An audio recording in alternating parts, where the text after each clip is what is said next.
Louis-Paul Motazeux, ministre des Finances, a reçu ce 5 janvier 2023 à Yaoundé une forte délégation du Fonds monétaire international arrivée au Cameroun 24 heures plus tôt sous la conduite de Semil Sankak. Objectif principal de cette autre mission du Fonds monétaire international est la 3e revue du programme économique et financier du Cameroun avec le FMI au titre de la facilité élargie de crédit et du mécanisme élargi du crédit. Cette visite de courtoisie et de travail effectuée au ministère des Finances ce jour a permis aux émissaires de cette institution de Bretton Woods et le chef de département assisté de ses plus proches collaborateurs d'échanger sur les objectifs de la dite mission, la stratégie d'endettement à moyen terme, la performance du programme de la facilité élargie de crédit et du mécanisme élargi de crédit, du cadre budgétaire à moyen terme, l'utilisation de ressources de DTS, du Fonds monétaire international et la nouvelle facilité de financement, la politique fiscale, les perspectives de financement par les autres bailleurs, entre autres. Durant les 2 semaines à venir, les travaux avec la dite délégation seront consacrés aux nombreuses réformes importantes à mettre sur pied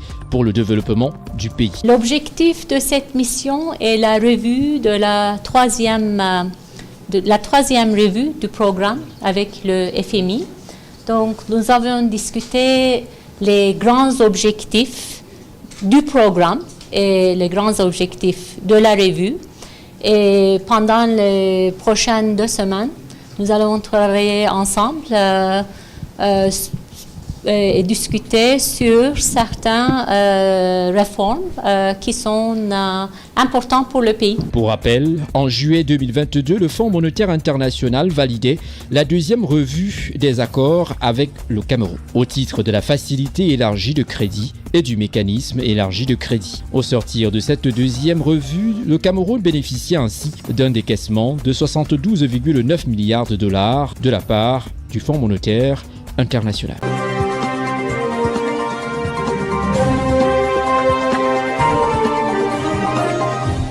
Côte d'Ivoire, édition spéciale. Les 46 militaires ivoiriens détenus au Mali ont regagné Abidjan, accueillis par son Excellence le chef de l'État ivoirien, Alassane Ouattara. L'information multiplex sur CNN et MTV. Ils sont de retour sur leur terre natale. C'est à 0 heure que les discours ont commencé, limités à 3, dans cette heure tardive où aucune personnalité, aucun membre du gouvernement n'avait sommeil. Tous, comme un seul homme, avaient pris place dans les tribunes aux côtés des familles, des soldats et des Ivoiriens venus témoigner de leur solidarité aux 49 soldats dont le visage était marqué par les 6 mois d'absence, mêlés à la joie de retrouver leur pays natal. Ce samedi 7 janvier 2023, ces 46 militaires ivoiriens arrêtés le 10 juillet 2022 à l'aéroport de Bamako au Mali et condamnés par la justice malienne à 20 ans de réclusion criminelle et graciés, le 30 décembre 2022 ont regagné Abidjan après leur libération la veille. Ils ont été accueillis à leur descente d'avion par le président de la République de Côte d'Ivoire, son Excellence Alassane Ouattara, qui avait à ses côtés le vice-président de la République, Atie Mokomele Kone, le premier ministre Patrick Haché, et le président de l'Assemblée nationale, M. Adama Togo, et des membres du gouvernement de la République de Côte d'Ivoire, ainsi que la haute hiérarchie militaire. Le ministre d'État, ministre de la Défense nationale, son Excellence Tenebi Raima Ouattara, a dit être un homme heureux, et surtout avoir remercié le président de la République pour avoir usé de toutes les voies de la diplomatie. Il fut le premier à prendre la parole à cette cérémonie, le retour des 46 soldats ivoiriens. Monsieur le Président,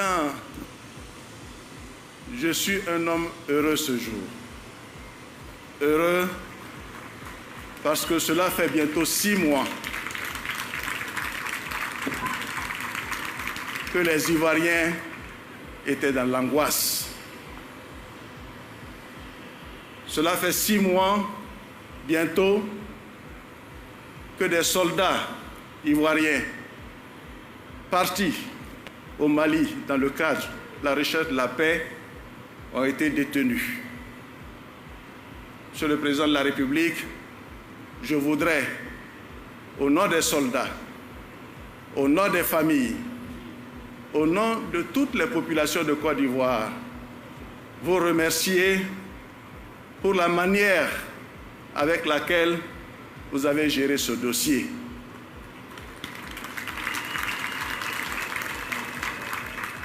Vous avez usé de toutes les diplomaties.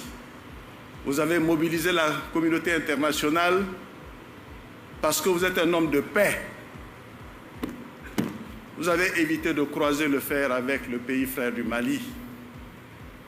Et en cela, nous avons aujourd'hui ce que nous attendions, la libération de nos soldats.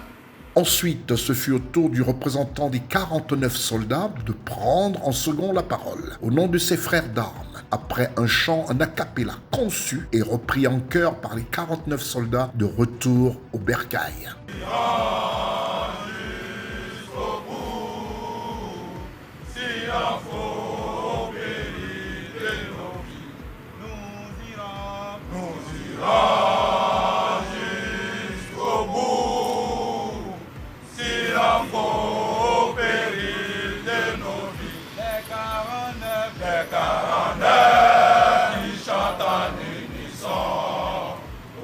Intervenant au nom des soldats, le lieutenant Kwasi Adams a dit la joie des soldats de retrouver la mère patrie et leur reconnaissance au président de la République qui a œuvré à l'aboutissement d'une issue heureuse avec une diplomatie sans pareille. Comme vous pouvez aisément l'imaginer, nous sommes très heureux et soulagés de retrouver la mère patrie.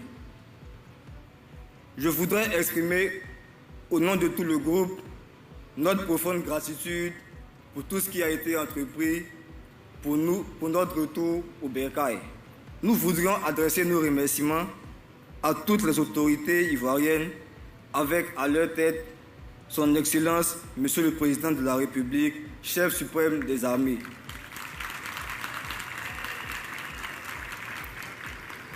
Merci à Monsieur le ministre d'État, ministre de la Défense, du chef d'état-major général des armées et à toute notre hiérarchie. Merci à tous ceux qui, de près ou de loin, à quelque niveau et de quelque manière que ce soit, ont contribué à ce dénouement heureux. Nos pensées profondes pour nos familles, pour les souffrances morales endurées pendant notre si longue période de captivité. À mes hommes, merci pour votre courage, votre discipline, votre patience et votre résilience. Cela n'a pas été une tâche facile, mais comme je vous le disais tantôt, qu'est-ce qui ne finit pas? Et vous me répondrez ce qui n'a jamais commencé. Et voilà que nous y sommes.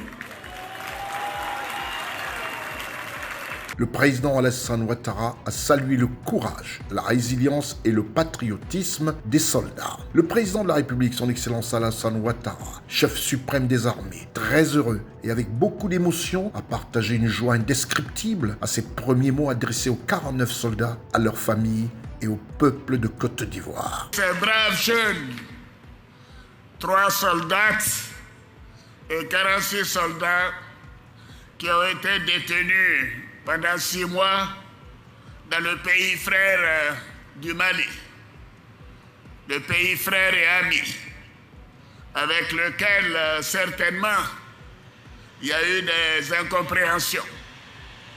Mes chers soldats, je voudrais que vous soyez rassurés, que vous n'avez absolument rien à vous reprocher. Vous n'avez rien à vous reprocher. Comme l'a dit le ministre de la Défense, vous étiez allé en mission. C'était d'ailleurs la 8e rotation pour 6 mois. La mission n'a pas été facile, mais vous voilà de retour exactement 6 mois après votre départ de Côte d'Ivoire. Donc, comme vous avez l'occasion de le dire, je dirais mission accomplie.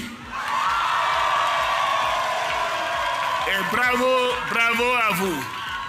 Un message particulier du président Alassane Ouattara, chef de l'État, chef des armées, aux familles des 49 soldats. Parents, les époux, les épouses, les enfants de nos soldats. Je sais que vous avez été angoissés pendant ces 6 mois. Ce fut des moments douloureux pour vous, mais également pour moi, en tant que chef de l'État. Oui, parce que c'est sur mes instructions que nos jeunes sont allés au Mali pour apporter la paix à ce pays frère et ami. Et voilà que malheureusement, pour des problèmes administratifs, une terrible incompréhension s'est installée entre nos frères maliens et nous. Mais je voudrais vous remercier de votre patience, de votre compréhension, mais également de vos prières et de votre soutien. L'émotion du président de la République était à son comble et les remerciements du président Alassane Ouattara ont été adressés à tous, sans oubli. Chers soldats, vous êtes de retour sur la terre natale et nous sommes fiers que vous soyez là ce soir. La nation ivoirienne tout entière s'est mobilisée aussi. Et je voudrais vous dire que grâce à votre discipline, votre résilience et aussi votre amour pour la nation, nous sommes arrivés à nos fins. Je voudrais féliciter le gouvernement. Je voudrais féliciter toutes les institutions de la République qui ont fait de ce problème un problème national.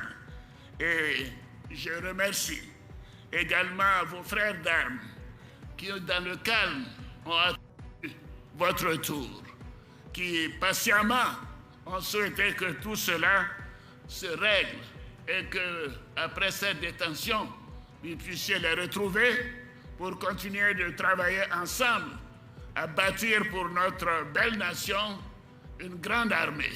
Bravo à vous, bravo à tous les militaires, tous les gendarmes, tous les policiers, toutes les forces de l'ordre qui ont été en soutien à nos initiatives. C'est le vendredi 6 janvier 2023 à Bamako que le président de la transition au Mali, le colonel Assimi Goïta, a accordé la grâce avec remise totale de peine aux 49 soldats ivoiriens. CNN, la télévision autrement, et NTV, la chaîne des leaders, étaient à l'aéroport Félix Houphouët-Boigny aussi tard dans la nuit et ont recueilli quelques impressions. Je suis ému, content de venir accueillir les 46 soldats de la Côte d'Ivoire. Ça vous dit que le président de la République, son Excellence Alassane Ouattara, que sa jeunesse est là. Nous sommes tout simplement contentes. Contentes parce que nous avons un président. Un président qui s'appelle Puissassi. Ado Puissassi Amaï. Nous sommes heureux d'être là ce soir pour non seulement accueillir nos soldats, mais aussi saluer le leadership du président de son Excellence Alassane Ouattara. Nous sommes ici à l'aéroport international Félix Houphouët-Boigny pour célébrer donc le dialogue, la paix et la joie de la fraternité retrouvée entre deux peuples, le peuple malien et le peuple ivoirien, à travers donc ce malentendu, ce gros malentendu qui a existé entre les deux peuples. Je voudrais saluer le leadership d'un homme et le sens de l'État du président Ouattara, qui est un grand homme et qui a gardé une sérénité et un calme olympien. C'est à 0h42 qu'une photo de famille a sonné la fin de cette cérémonie de retour en Côte d'Ivoire des 49 vaillants soldats ivoiriens, grâce à une diplomatie qui porte nom à Alassane Ouattara.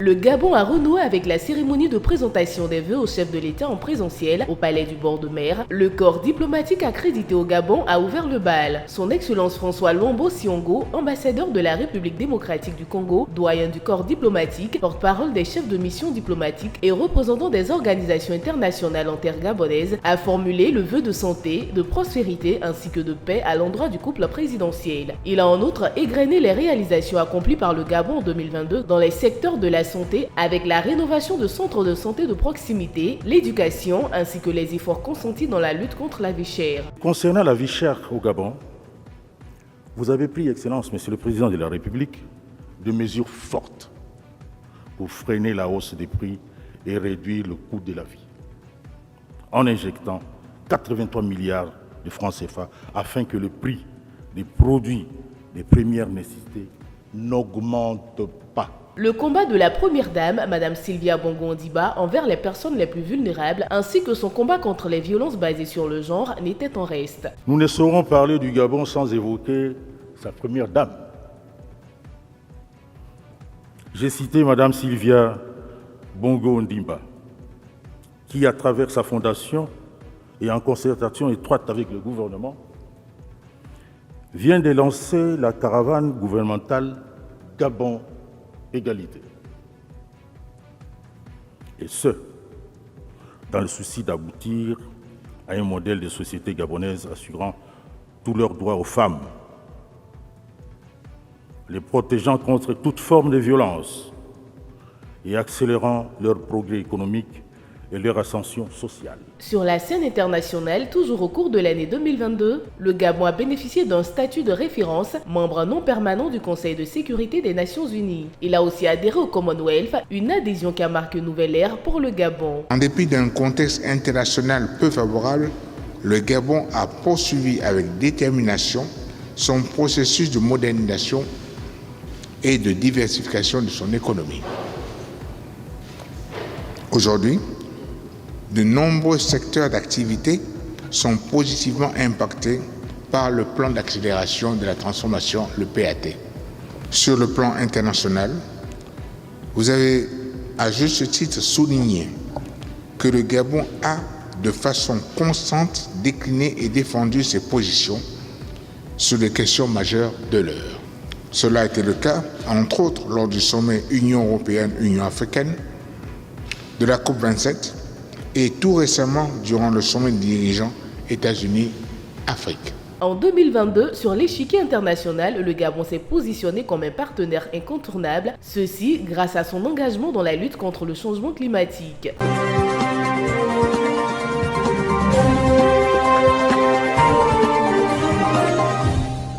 Trois stages de formation pour 27 militaires de la Marine nationale. Ces derniers ont été formés sur plusieurs modules, notamment à la maintenance des navires d'embarquement, afin de pouvoir limiter les sollicitations des mécaniciens civils pour quelconque dépannage de ces engins de flotte. Nous avons eu la sortie de 3 stages, à savoir le brevet de spécialité numéro 2, brevet de spécialité numéro 1 et le certificat d'aptitude technique numéro 2. En fait, durant ces stages, le centre d'instruction et d'entraînement à la sécurité avait pour but d'inculquer à nos stagiaires le développement des aptitudes techniques, c'est-à-dire des moyens de les responsabiliser en cas d'incident qui survient durant la ronde. Parce que beaucoup plus notre domaine de définition, si on peut le dire ainsi, c'est la vie à bord des unités navigantes.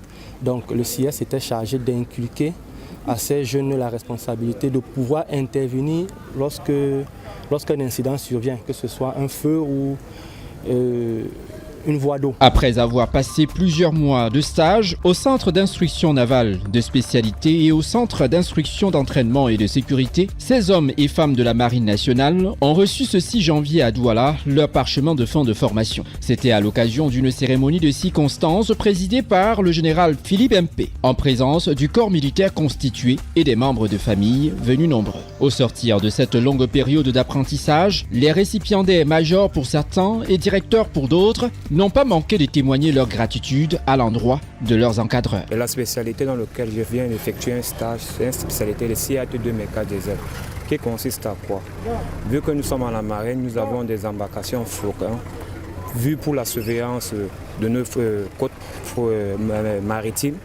Dans la marine nationale, on a décidé que ce sont ces militaires, ce sont nous les marins qui allons décider, qui allons travailler sur nos moteurs, sur nos bateaux. On n'a plus besoin des civils ou bien de quel que soit ailleurs pour besoins techniques et militaires. Bon, le stage s'est déroulé pendant 6 mois. On avait 3 phases. La première phase, on avait la phase du PD général, qui consiste à la matière généraliste. Parce que comme nous venons dans la technique, le premier mois, ça consiste à faire un peu de mathématiques, de physique, pour un peu voir le niveau de tout un chacun, toute une spécialité, de tout candidat. Deuxième phase consiste à la première phase théorique, consistant à la mécanique. On parle à bord, on parle de qu'est-ce qui concerne la mécanique, qu'est-ce qui concerne le moteur, comment se déplacent nos embarcations, quelles sont les choses à faire. Troisième phase, c'est une phase pratique. Nous allons directement dans les différents bords, on le touche pratiquement, on cherche les différents circuits, les circuits qui font fonctionner nos moteurs. Quand je dis circuits, ce sont les circuits parce que nos moteurs ont plusieurs circuits. Le moteur est au même bâtiment, à l'intérieur, si vous vous mettez là-bas, vous allez vous perdre. Donc c'est la raison pour laquelle nous avons pris 6 mois et non pour nous former. Ça, c'est le CAT2. Ils sont désormais prêts à mettre en application tout ce qu'ils ont appris durant ce stage afin de pouvoir répondre efficacement aux besoins et aux exigences de leur haute hiérarchie. Nous sommes entrés déjà en formation le 12 juin et nous avons bravé plusieurs étapes, dont celle-ci est la dernière, c'est-à-dire la sortie. Notre formation a été d'être capable, n'est-ce pas, de diriger une intervention de lutte. C'est-à-dire, on abrège DDL, c'est-à-dire les directeurs de lutte, et DDI, les directeurs d'intervention. Ça, c'est dans le cadre maritime. L'intervention peut être faite à quai, c'est-à-dire sur terre, ou alors en mer. Et au terme de cette formation, je tiens, ou alors nous tenons à remercier vivement tous nos encadreurs qui se sont donnés beaucoup de travail pour que nous puissions sortir de là la tête haute. C'est à travers une parade de défilés bien exécutée sous des chants patriotiques que les militaires de la Marine nationale, tous grades confondus, ont clôturé en beauté cette importante cérémonie.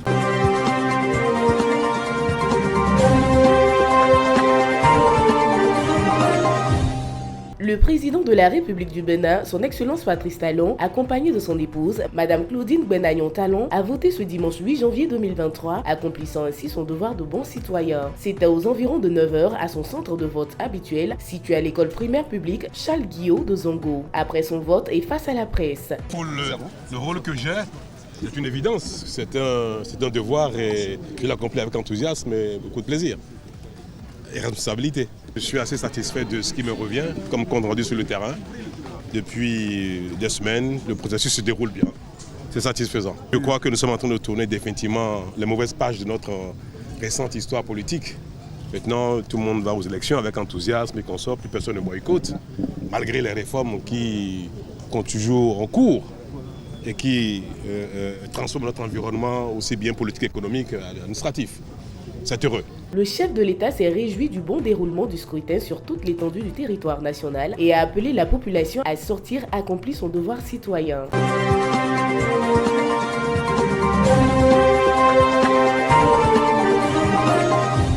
Le président de transition, le général Mahamat Idriss Déby Itno, a reçu en audience les 8 évêques du Tchad réunis au sein de la conférence épiscopale du Tchad. Conduit par l'archevêque métropolitain de N'Djamena et le président de la conférence épiscopale du Tchad, Monseigneur Edmond Djitangar Goetbe, il s'agit entre autres de Miguel Angel Sébastien, Rosario Pio Ramolo, Joachim Kouraleyo Tarunga, Martin Waenge Bani, Nicolas Nadjibab, Philippe Abochen et Dominique Tinoudji, venus du vicariat apostolique de Mongo et des diocèses de Doba, Gorée, Moundou, Laï, Sar et Pala. Pendant 2 heures, les 8 évêques du Tchad sont venus présenter leurs vœux du nouvel an au chef de l'État, le général Mahamat Idriss Déby Itno, mais aussi lui présenter les conclusions de la dernière session de la conférence épiscopale du Tchad. Session tenue à N'Djamena du 27 novembre au 9 décembre 2022 sous le thème « Marchons ensemble dans la vérité ». Nous sommes un peuple en marche vers l'unité, en marche vers la paix, parce que la paix n'est jamais acquise une fois pour toutes, mais elle se construit. Et c'est autour de ce thème que nous avons discuté, nous avons échangé, et je crois que nous sommes bien dans la même direction. Il a été très attentif, et je crois que l'attention, c'est ce qu'il y a de mieux pour bien percevoir ce que nous exprimons et sentir aussi à travers sa réponse qu'il a été vraiment réceptif. Il ne connaît pas la plupart d'entre nous, alors c'était l'occasion de rencontrer physiquement les évêques qu'il ne connaissait pas. Ensuite, c'était pour nous l'occasion aussi de lui présenter tous nos vœux. Peu avant de prendre congé de ses hôtes, le président de la République, le général Mahamat Idriss Déby Itno, a tenu à présenter ses condoléances au prélat catholique du Tchad suite au décès du pape émérite Benoît XVI. Décès survenu le samedi 31 décembre 2022 au Vatican en Italie dans sa 95e année.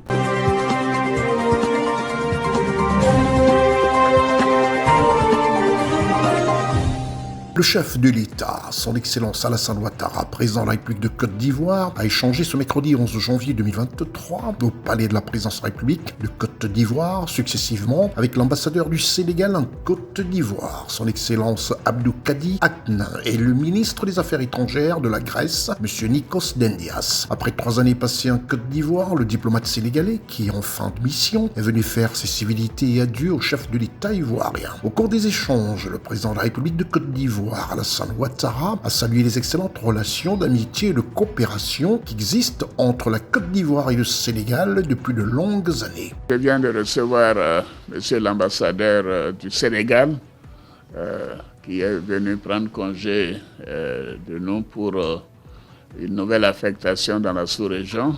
Je voudrais commencer par vous souhaiter, monsieur l'ambassadeur, une bonne et heureuse année 2023. Et tout le monde connaît les relations spéciales entre le Sénégal et la Côte d'Ivoire, des relations vraiment de longue date particulières du fait de l'intimité entre nos deux premiers chefs d'État, le président Senghor et le président Houphouët-Boigny, et les liens entre les Sénégalais et les Ivoiriens. Et donc c'est avec beaucoup de bonheur que j'ai pu remémorer toute cette évolution avec M. l'ambassadeur et lui dire combien nous sommes attachés à ces excellentes relations avec le peuple sénégalais et avec le Sénégal, et aussi lui dire ma proximité, mon amitié pour le président Macky Sall, et souhaiter que cette année soit une année de paix pour nos pays, pour la sous-région, une année de plus forte intégration, et me réjouir de tout ce que nous faisons ensemble. Et je voudrais donc, monsieur l'ambassadeur, que vous puissiez dire au président Macky Sall toute mon amitié, tous mes vœux de bonne et heureuse année, et lui dire que nous l'attendons encore à Abidjan dans les prochaines semaines. Et moi, j'aurai l'occasion également de lui rendre visite au Sénégal très prochainement. Bonne et heureuse année, monsieur l'ambassadeur. Je voudrais, à la suite de son Excellence, monsieur le Président de la République, dire que je suis venu le saluer ce jour à l'occasion de la fin de ma mission en Côte d'Ivoire, qui a duré 3 années, et lui souhaiter donc les vœux les meilleurs pour cette année qui va commencer. Pour lui, pour l'ensemble de ses collaborateurs, mais également pour l'ensemble du peuple frère ivoirien.